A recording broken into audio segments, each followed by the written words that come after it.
అసలు అంత అందంగా కనిపించాలంటే ఫస్ట్ ఆఫ్ ఆల్ ఏం చేయాలండి? అందంగా కనపడడానికి ఓవరాల్‌గా ఫస్ట్ అండ్ ఫార్మోస్ట్ థింగ్ ఏంటంటే, మనం కాన్ఫిడెంట్‌గా ఉన్నప్పుడు ఆటోమేటిక్‌గా బోల్డ్ అండ్ బ్యూటిఫుల్‌గా ఉండడం ఒకటి వెరీ ఇంపార్టెంట్.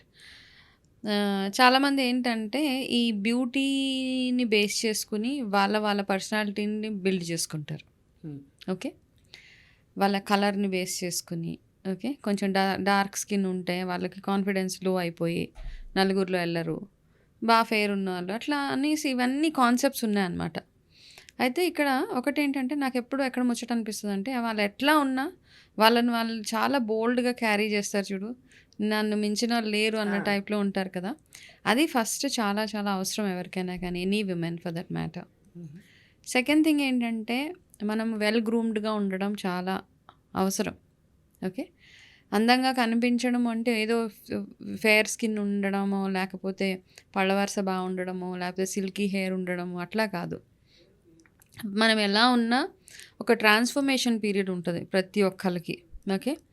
ఇప్పుడు నన్ను ఒక నా కాలేజ్ డేస్‌లో చూసినా అప్పుడు అనిపించేది అబ్బా!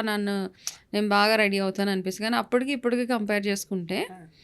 నా యంగ్ ఏజ్ కంటే కూడా ఐ ఫీల్ బెటర్. ఇప్పుడు నేను బెటర్‌గా ఉన్నాను అనిపిస్తది నాకు. వయసు పెరుగుతున్న కొద్దీ తగ్గిపోతుంది. ఆ! అహా! ఆ!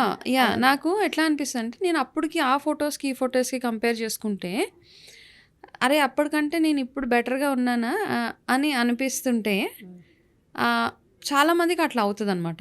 వాళ్ళు యంగ్ ఏజ్‌లో ఎట్లా ఉన్నా as they age graceful ageing అంటాం. ఆ గ్రేస్‌ఫుల్ ఏజింగ్‌లోకి మనం ఎళ్ళగలగాలి.